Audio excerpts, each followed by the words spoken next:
Assalamualaikum warahmatullahi wabarakatuh. Waalaikumsalam warahmatullahi wabarakatuh. Yang terhormat Bapak Kepala SMP Negeri 1 Mayong, Bapak Basuki SPDMD. Yang saya hormati Bapak Ibu Guru SMP Negeri 1 Mayong.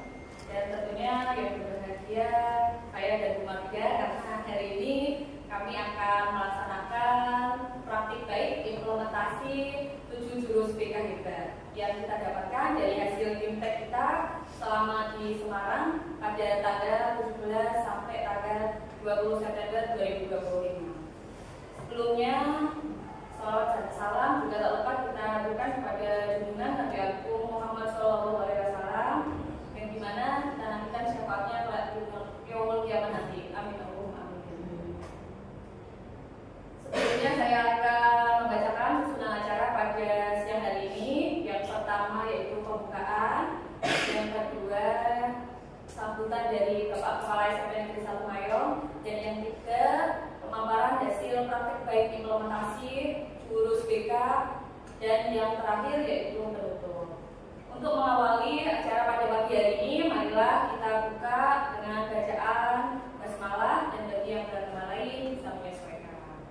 Bismillahirrahmanirrahim.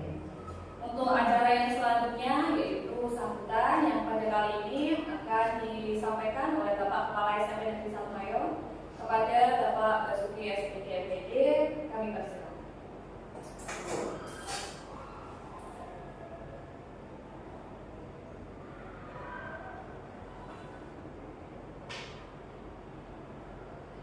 Bismillahirrahmanirrahim. Assalamualaikum warahmatullahi wabarakatuh. Waalaikumsalam warahmatullahi wabarakatuh. Ibu Marida dan Bu Yai sebagai yang setelah memperoleh pelatihan, dan ibu-ibu, bapak ibu guru semua yang kami hormati. Alhamdulillah, puji syukur kehadirat Allah Subhanahu wa taala atas segala limpahan karunia taufik hidayahnya kepada kita semua, sehingga kita senantiasa bisa beraktivitas karena sehat yang diberikan oleh Allah Subhanahu wa taala. Nabi Agung Muhammad sallallahu alaihi wasallam yang telah kita berharap sahabat beliau, maka kita senantiasa berselawat atas nama beliau. Dikaulina Allahumma sholli wa sallim ala nabiyyina Muhammad. Ibu bapak semua, bahwa dalam kesempatan ini akan ada praktik baik dari Ibu Yayu dan Ibu Marida sebagai implementasi pendidikan dan latihan keBK-an yang dilaksanakan di Semarang, ya tidak di Hotel Ibis ya, hotel minimalis ya. Semoga dengan berbekal ilmu dari Bintek yang di Semarang akan menjadikan keBK-an di SMP Negeri 1 Mayong semakin mengenal, semakin bisa memahami dan bisa melayani kebutuhan perkembangan psikologis dan pendampingan karir untuk siswa-siswi. Karena kita tahu semua bahwa anak didik kita ini SMP 1 Mayong dan setingkat SMP itu, mereka adalah usia pra, dari anak kecil yang menjadi mau menuju ke remaja. Ini adalah pra remaja alias usia tangguh. Nah, di sini kita perlu pendampingan yang lebih karena mereka adalah masa coba-coba. Berbagai kasus yang terjadi, ada trek-trekan, minum-minuman, miras yang oplosan, dan korbannya rata-rata adalah anak itu. Nah, seiring dengan itu, sesuai dengan program kementerian yang baru di bawah pimpinan Bapak Mufti, ya, bahwa di dalam sekolah itu sekarang akan lebih dioptimalkan tentang bimbingan konseling. Ini nanti para guru BK nanti akan banyak job, akan banyak pelatihan, akan banyak hal-hal yang terkait dengan psikologi perkembangan siswa. Kami ucapkan selamat kepada Bu Yayu dan Bu Marida, juga nanti kepada BK yang lain agar bisa meningkatkan kemampuan dan keterampilan terkait bimbingan konseling yang akan bisa nanti diimplementasikan di dalam mendidik anak-anak semuanya. Gitu ya, semoga dengan ilmu yang semakin berkembang tentang bimbingan dan konseling menjadikan pelayanan kita terhadap pengembangan dan pendampingan karir anak-anak lebih terarah dan terpadu, sehingga siswa-siswi kita semua nanti bisa menjadi yang seperti kita harapkan, menjadi generasi khairul ummah atau kata pusat-pusat. Selamat kepada Bu Marida dan Bu Yayu untuk bisa melaksanakan praktek baiknya. Terima kasih. Kami juga mengucapkan mendukung sepenuhnya atas program yang akan dilaksanakan oleh Bu Marida dan Bu Yayu. Terima kasih. Mohon maaf bila taufiq wal hidayah. Assalamualaikum warahmatullahi wabarakatuh. Waalaikumsalam warahmatullahi wabarakatuh. Terima kasih kami ucapkan kepada Bapak Kepala SMK Negeri 1 Mayong, Bapak Presiden BPD yang telah memberikan pengarahan serta sambutan pada kesempatan kali ini. Acara yang selanjutnya yaitu penyampaian praktik baik implementasi jurus BK, dan yang pada kali ini akan kami sampaikan berdua bersama dengan rekan saya Ibu Marida Retna, karena pada waktu BIMTEK kami alhamdulillah dari SMK Negeri 1 Mayong ini 2 orang yang mewakili sekolah. Seperti itu Bapak Ibu. Di sini Bapak Ibu, saya juga mengimplementasikan praktik baik saya mengenai jurus BK hebat pada kelas 9B di SMK Negeri 1 Mayong. Nah, ini waktu itu saya melaksanakan di dalam kelas 9B ya Bapak Ibu ya. Nah, Bapak Ibu, seperti yang Bu Marida sampaikan tadi, kita waktu BIMTEK itu memang mendapatkan 7 jurus BK hebat, namun yang harus kita implementasikan kepada anak-anak yaitu hanya 2 jurus. Yang pertama, kita boleh mendapat kesempatan memilih jurus apapun yang kita pilih sesuai dengan kemampuan dan kebutuhan peserta didik. Seperti itu ya. Yang pertama yang saya pilih yaitu kenali potensi, dan jurus ketiga tumbuhkan resiliensi. Sedangkan jurus BK tersendiri yaitu ada 7, yaitu yang pertama kenali potensi, kedua kelola emosi, 3 tumbuhkan resiliensi, 4 jaga konsistensi, yang kelima jalin koneksi, 6 bangun kolaborasi, dan 7 menata situasi. Nah, Bapak Ibu, kenapa kita disuruh untuk mengimplementasikan kepada rekan juru kita? Karena memang jurus-jurus ini berkaitan, bukan hanya untuk kita guru BK saja, namun adanya kolaborasi antara guru maba dan guru BK juga untuk menunjang potensi yang ada di SMP Negeri 1 Mayong, terkhusus untuk anak didik kita.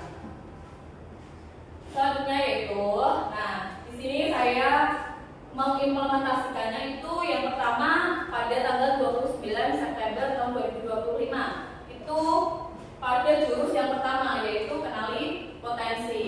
Nah, kenapa kok jurus yang pertama itu harus saya menempatkan dulu? Karena terkait dengan need assessment yang sudah kita lakukan di awal pembelajaran sebelum pada saat tahun ajaran baru. Nah, kita harus mengetahui kebutuhan apa yang memang diperlukan pada anak didik di SMP Negeri 1 Mayong. Dan yang kedua yaitu saya melaksanakan pada tanggal 6 Oktober itu pada jurus yang ketiga. Nah, di sini saya menjelaskannya tetap melakukan dengan pendekatan angka, ya, yaitu aktivitas, refleksi, konseptual, dan aplikasinya. Gitu. Oke, nah ini pada jurus 1 kenali potensi. Di sini Bapak Ibu, waktu kita BIMTEK di Semarang, kita harus melewati step by stepnya terlebih dahulu. Nah, ini kartu yang kita dapatkan. Di sana waktu pelatihan itu kita dimulai memang dari bangun tidur Bapak Ibu, dan kita harus menerapkan 7 kebiasaan anak Indonesia hebat seperti yang digaung-gaungkan oleh Menteri Pendidikan kita saat ini, bahwa 7 kebiasaan anak Indonesia hebat itu harus diterapkan kepada peserta didik. Nah, terlebih dahulu harusnya kita juga sebagai pendidik melakukan, okay? Dari mulai kita bangun tidur, terus sholat berjamaah, habis itu olahraga, makan sehat, bermasyarakat, serta tidur cepat. Seperti itu gitu Bapak Ibu. Nah, di sini kenali potensi itu berarti memahami kekuatan, kemampuan, dan minat yang ada di dalam diri sendiri.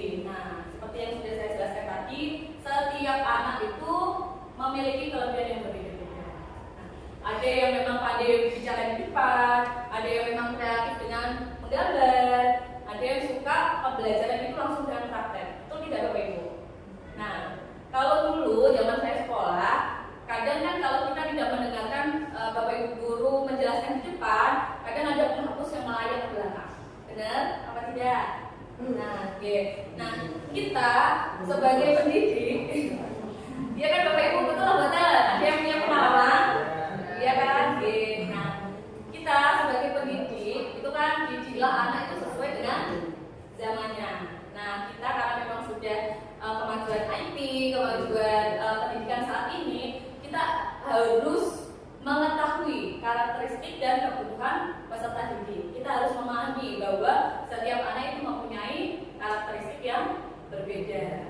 Nah, sama halnya kita kalau memberikan materi ke anak, kadang kan ada yang memang suka mendengarkan, ada yang memang langsung praktik. Kadang juga kalau kita menjelaskan pun ada anak yang sibuk dengan aktivitasnya sendiri. Nah, padahal kita seringkali menyimpulkannya bahwa anak itu tidak memperhatikan kita. Nah, padahal kalau kita telusuri, anak tersebut itu mempunyai gaya belajar yang berbeda.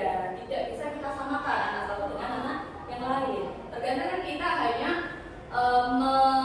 memaksakan. Nah, harus mengikuti pendidiknya kan gitu, tanpa kita harus mengetahui apa sih yang dibutuhkan oleh anak didik kita. Nah, di sini nanti guru dapat membantu menerapkan jus ini dengan melakukan asesmen minat dan bakat secara sistematis. Nah, nanti kita jadi tahu kemampuan-kemampuan yang ada di dalam peserta didik kita. Nah, di sini Bapak Ibu, saya kemarin melakukan di kelas 9B itu memang melalui pendekatan angka. Yang pertama yaitu dari aktivitas. Nah, di sini sebelumnya saya menginfokan kepada anak-anak didik saya bahwa memang walaupun sekolah kita aslinya tidak boleh membawa HP karena memang ada kegiatan yang harus kita menggunakan HP, jadi kita menghimbau pada anak-anak pada saat itu tanggal 29 September untuk membawa HP. Nah, karena apa? Kita membagikannya lewat link, gitu ya. Nah, dan link tersebut kita kirim di grup WhatsApp dan dapat diakses oleh beberapa, dan hasil dari tes yang dilakukan melalui link tersebut kita diskusikan bersama dan anak-anak dapat mengetahui, oh, hasil gaya belajar saya itu seperti ini. Nah, dari link tersebut Bapak Ibu nanti saya bisa kirimkan ke Bapak Ibu juga biar kita tahu sih, gitu, biar gak penasaran. Nah, linknya itu isinya apa aja. Nah, linknya itu seperti yang sudah dijelaskan Bu Marita tadi, ada di link Aku Pintar. Nah, itu berisikan beberapa pernyataan yang dimana nanti pernyataan itu diisi oleh anak sesuai dengan yang dirasakan atau yang dialaminya.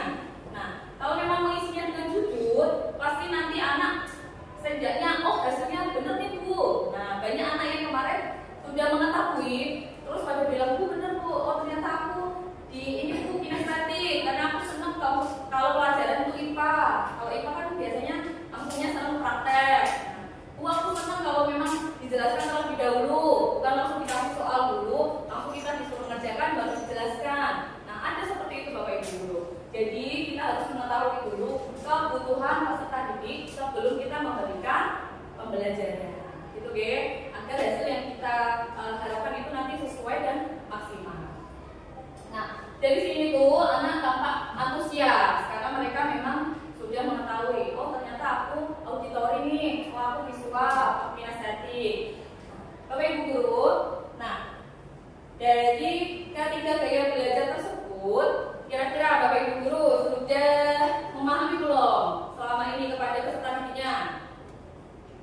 Tipe-tipe gaya belajar murid yang memang Bapak Ibu guru ampuh, sudah?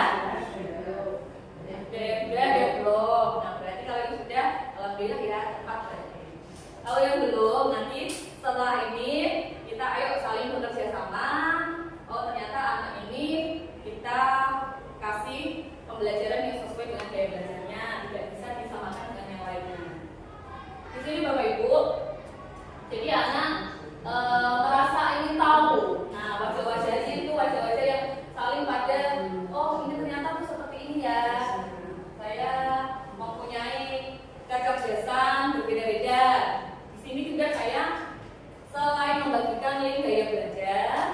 juga membagikan link kecerdasan majemuk.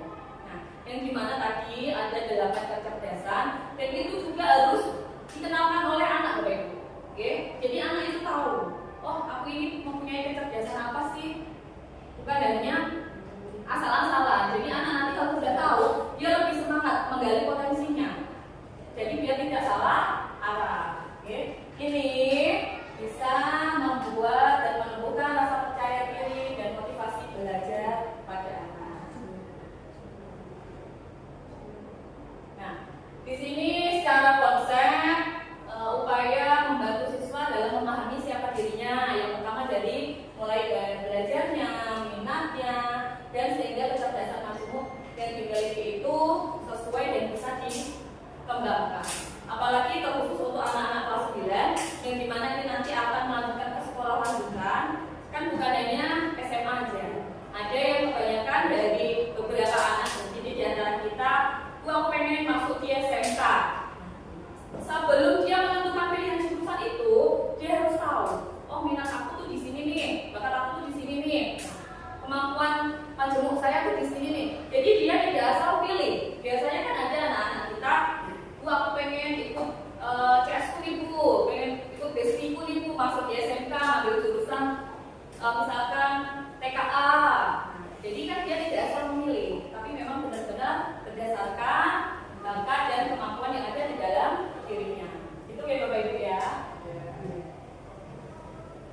Nah ini Bapak Ibu, ini ada 8 kecerdasan majemuk yang bisa kita ketahui dan bisa kita lihat.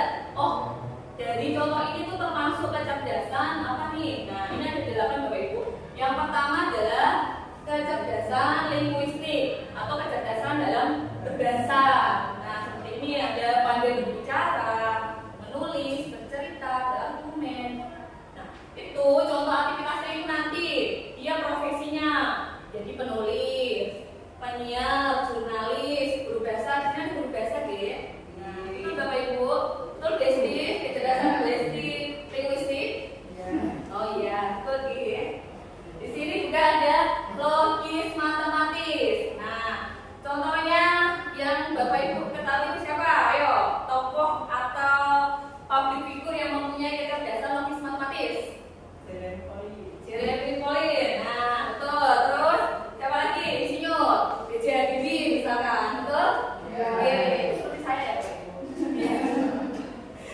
Nah, ini selanjutnya ada visual spasial. Nah, visual spasial itu ciri-ciri utamanya anak pandai menggambar, terus membayangkan bentuk. Nah, seringkali nih Bu, saya tuh sering dikirimi oleh Bapak Ibu guru mapel Pak.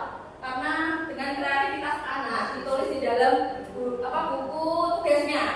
Ada yang berimajinasi menggambar bentuk yang aneh-aneh. Nah, ada yang berimajinasi membuat lukisan. Nah, itu Bapak Ibu guru jangan langsung marah.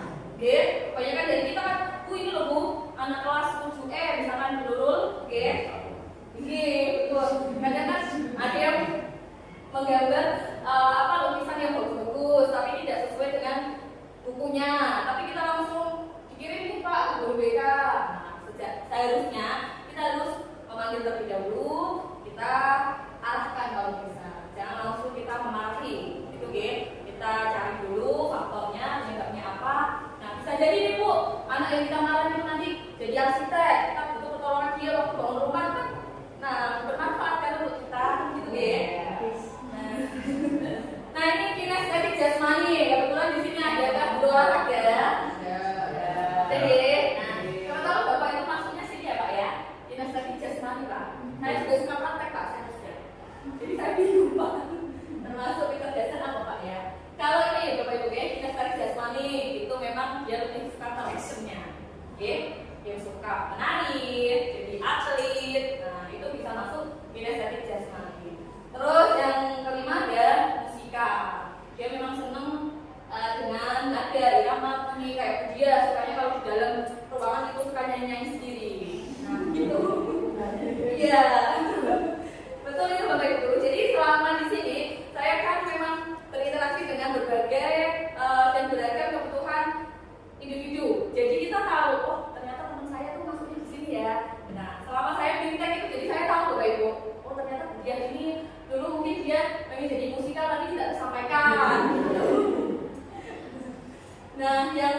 selanjutnya adalah interpersonal. Nah, ini interpersonal Bapak Ibu, ya. Pandai berinteraksi seperti kita semua, ya. Nah, kita bisa berinteraksi dengan semua warga sekolah, baik itu orang tua, stakeholder, ataupun dengan masyarakat yang lain. Nah, ini konselor, berarti saya masuk ke sini Bapak Ibu, ya. Nah, konselor, guru, kita semua masuk ke sini. Nah, terus selanjutnya adalah intrapersonal. Kalau intrapersonal ini Bapak Ibu, itu lebih ke dalam diri kita. Itu deh. Nah, itu yang selanjutnya adalah naturalis. Nah, naturalis ini peka terhadap alam, lingkungan, hewan. Nah, seperti contoh teman kita juga ada. Ya, contohnya Bu ini suka mendaki gunung. Nah, mungkin memang Bu ini mempunyai kecerdasan macam naturalis. Kan gitu deh Bapak Ibu. Kalau kita langsung melihat ke contohnya, oh kita jadi mudah memahaminya. Nah, jadi beraneka ragam kecerdasan majemuk sudah bisa kita lihat di sekeliling kita sendiri. Nah, selanjutnya adalah ini bentuk aplikasi yang saya praktikkan kemarin. Melalui kegiatan ini, siswa itu mulai menyesuaikan cara gaya belajar mereka. Kemarin setelah praktek dan anak juga sudah mengetahui hasil dari gaya belajar apa sih mereka, kecerdasan apa sih mereka. Nah, saya langsung mengelompokkan oh mana yang auditori nih, oh mana yang punya gaya belajar visual, mana yang punya kinestetik. Dan kebanyakan yang kemarin Bapak Ibu adalah gaya belajar kinestetik. Tapi anak itu tidak melulu punya satu kecerdasan. Mohon maaf, gaya belajar. Jadi biasanya anakku yang nonton yang auditori sama kinestetik itu. Karena saya kalau udah dijelaskan, saya pengennya langsung praktek aja, langsung paham kalau memang langsung diajarkan secara langsung, eksperimen. Gitu. Jadi bukan hanya satu pembelajaran dan satu gaya belajar yang dimiliki anak aja. Gitu, ya. Nah, di sini tujuannya kita itu bisa memahami karakter siswa yang belajar, sehingga kita nanti bisa memberikan pembelajaran sesuai kebutuhan yang dimiliki oleh anak. Nah, ini Bapak Ibu manfaat jurus BK yang pertama, kenali potensi bagi guru non BK. Nah, kenapa di sini saya mengundang Bapak Ibu non BK? Biar kita juga sama-sama belajar dan sama-sama kita melakukan praktik baik agar tidak salah arah. Apapun yang kita sampaikan ke anak tepat dan anak memang dapat mengoptimalkan kemampuan yang ada di dalam. Oke, yang pertama itu kita bisa mengenal karakteristik anak, ya seperti yang saya jelaskan tadi. Misalkan ada anak yang tangannya nggak model, kalau kita menjelaskan, oh bisa jadi dia mempunyai gaya belajar kinestetik nih. Nah, terus yang kedua dapat menyesuaikan metode pembelajaran. Saat pengumpulan tugas, kebanyakan kita kan hanya mematok keinginan guru, betul nggak? Oh ini nanti pokoknya harus dalam bentuk gambar nih. Nah, kalau anak auditori itu kan ada kesulitan. Nah, karena memang dia nggak suka gambar dasarnya. Kalau anak visual, memang dia suka yang warna-warni. Jadinya itu udah Bapak Ibu. Nah, dia suka belajar dengan gambar-gambar, dengan mempelajari video tayangan yang menarik. Sedangkan anak auditori, dia tidak condong ke situ. Kalau misalkan Bapak Ibu guru hanya nanti pokoknya tugas yang dikumpulkan dalam bentuk PowerPoint. Nah, anak auditori kan ini kesulitan. Jadi kita memberikan ruang, oh ayo silakan anak-anak bisa kalian mengumpulkan tugas sesuai dengan gaya belajar kalian. Itu G. Kalau yang praktek, misalkan kalian pengen membuat tugas dalam bentuk praktek terus divideokan, dikirimkan ke ibu guru, kan bisa juga. Betul nggak betul? Betul G. Nah, jadi sekali lagi kita tidak boleh hanya menyuruh anak sesuai dengan kemauan gurunya. Yang selanjutnya adalah menumbuhkan kolaborasi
kebosanan, mengalami kesedihan, karena apa yang dikerjakan itu tidak sesuai dengan hasilnya yang diharapkan.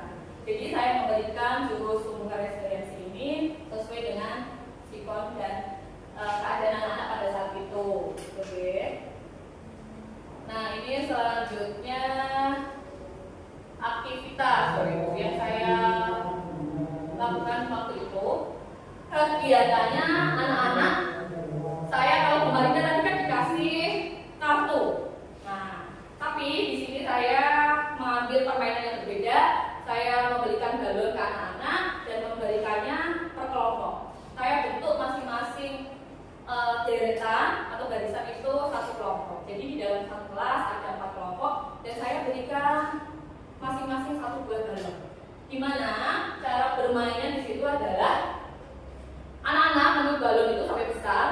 Nah, di dalam satu kelompok agar balon itu agar tetap melayang dan tidak jatuh ke tanah atau ke lantai. Nah, di sini saya juga meminta perwakilan kelompok untuk dihadirkan di masing-masing kelompok dengan cara bersilang. Misalkan kelompok 1 perwakilan ke kelompok 2, kelompok 2 kelompok 1, 3 ke 4, 4 ke 3 gitu. Nah, tujuannya perwakilan dari kelompok yang lain adalah merebut bola dan menjatuhkannya ke lantai. Sedangkan kelompoknya itu menjaga konsistensi agar balon ini tetap melayang. Nah, jadi di sini kita bisa mengambil kesimpulan bahwa di mana saat permainan anak saling bekerja sama agar gimana. Nah, ketika lawan mau menjatuhkan, strategi apa yang akan dipakai untuk mempertahankan balon itu agar tetap melayang. Nah, dari sini Bapak Ibu timbul suasana yang sangat seru, yang sangat aktif, penuh tawa yang dilakukan anak-anak karena sangat antusias gimana caranya dia untuk mempertahankan balon itu ketika ada lawan yang ingin menjatuhkan. Nah, itu yang waktu itu terjadi situasi di dalam kelas, mereka ada yang saya tuh deg-degan. Nah, biar gimana ya tuh caranya agar balon tidak jatuh. Nah, di sini kita sama-sama membahas apa sih yang kita bisa simpulkan dari permainan balon itu tadi. Di situ anak-anak saling antusias ingin menjawab. Oh, berarti Bu ini kita harus kompak nih. Berarti kalau balon ini mau jatuh ke bawah, kita harus bangkitkan lagi, kita harus terbangkan lagi. Nah, itu sesuai dengan tadi teori atau jurus resiliensi. Tapi dari keterbukaan. Nah, di sini Bapak Ibu, saya juga merefleksikan konsep nama dulu ya. Ini konsepnya. Nah, ini konsepnya yaitu kemampuan untuk bangkit dari kesulitan. Hal ini tuh sejalan dengan penguatan karakter atau sosial emosional anak, di mana mengajarkan mereka itu agar tetap tangguh, optimis dan mampu bekerja sama dalam menghadapi situasi yang sulit. Jadi kalau misalkan kita melalui permainan, anak itu lebih paham. Nah, beda dengan kalau hanya kita memaparkan materi saja. Oke. Ini dalam bentuk aplikasinya. Setelah anak-anak melakukan permainan tersebut, anak merefleksikan dengan membuat pohon resiliensi. Nah, di sini saya membuatkan lewat selembar kertas, saya gambar sebuah pohon, anak menuliskan hasil refleksinya di sini. Nah, di situ muncullah tapi dari kegagalan, terus pantang menyerah, nah, terus semangat. Nah, dari situ kita bisa tahu Bapak Ibu, kita bisa menyampaikan ke anak, oh ternyata bahwa resiliensi itu seperti apa sih Bu? Kita harus menumbuhkannya dengan cara kayak gimana? Dari situ kita bisa mendapatkan jawaban dari anak-anak Bapak Ibu. Oke. Nah, dari permainan tersebut itu menjadi metode alternatif yang dapat kita pakai untuk diaplikasikan ke anak-anak. Nah, ini manfaat dari turunan kita. Nah, semuanya itu pasti ada manfaatnya Bapak Ibu. Kita belajar, bukan hanya terus belajar, ilmunya sudah sampai di situ bukan. Oke, bukan hanya untuk saya belajar sendiri tidak, tapi kita sama-sama belajar, kita sama-sama untuk menularkan nih ilmu yang kita miliki. Manfaatnya yang pertama itu membantu guru memahami perilaku dan dinamika emosi siswa. Kalau misalkan anak kok murung, kok merasa sedih, kita kan jangan hanya langsung menegurnya, langsung hanya memarahinya. Tapi kita dari dulu nih, jadi nanti kita memberikan pelayanan dan penanganan itu tepat sasaran. Oke, jangan hanya yang kadang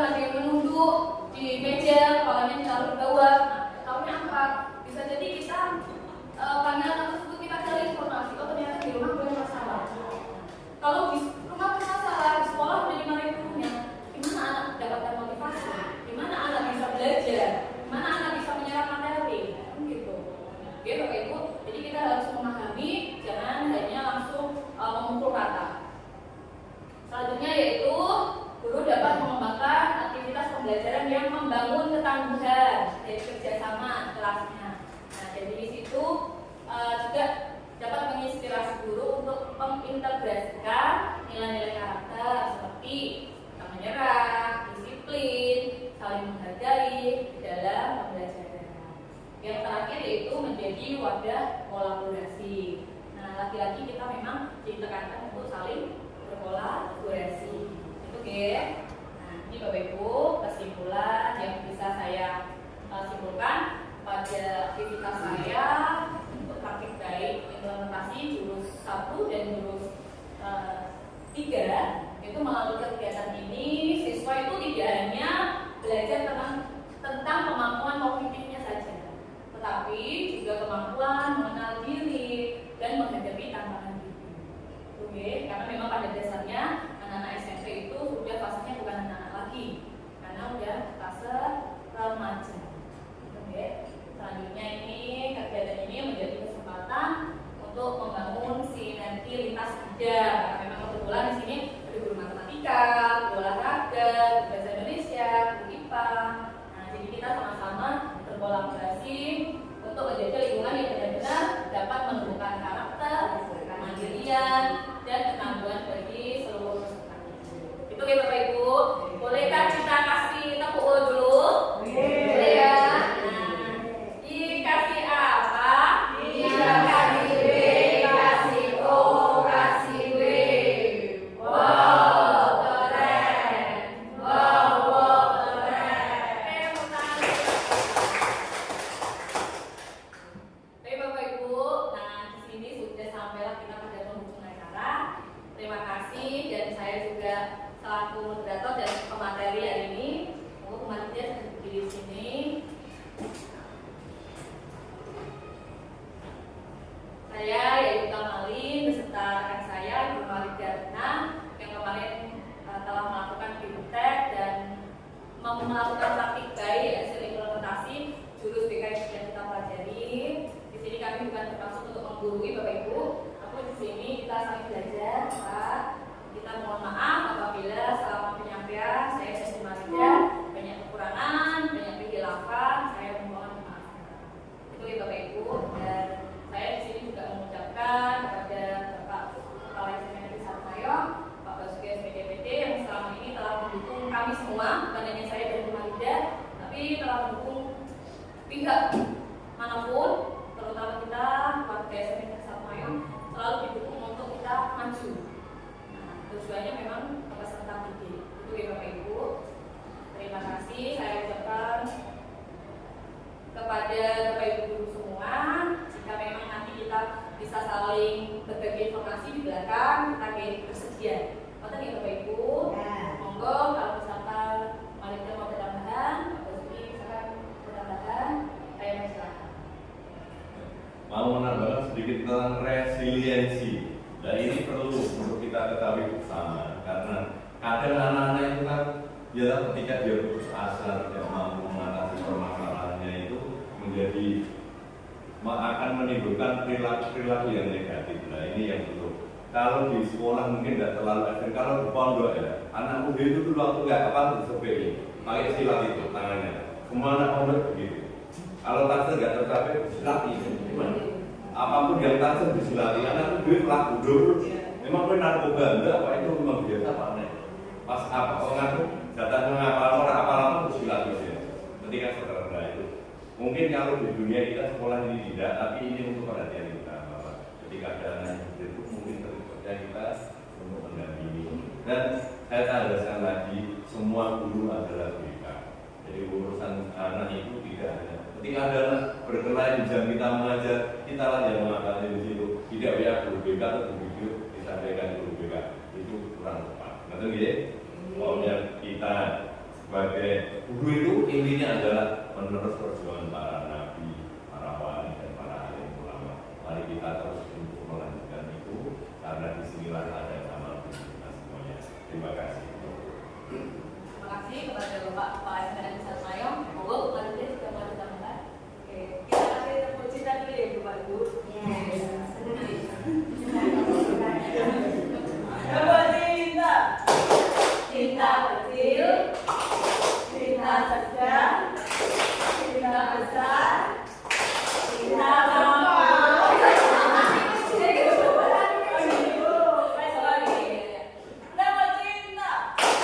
Cinta kecil, cinta sedang,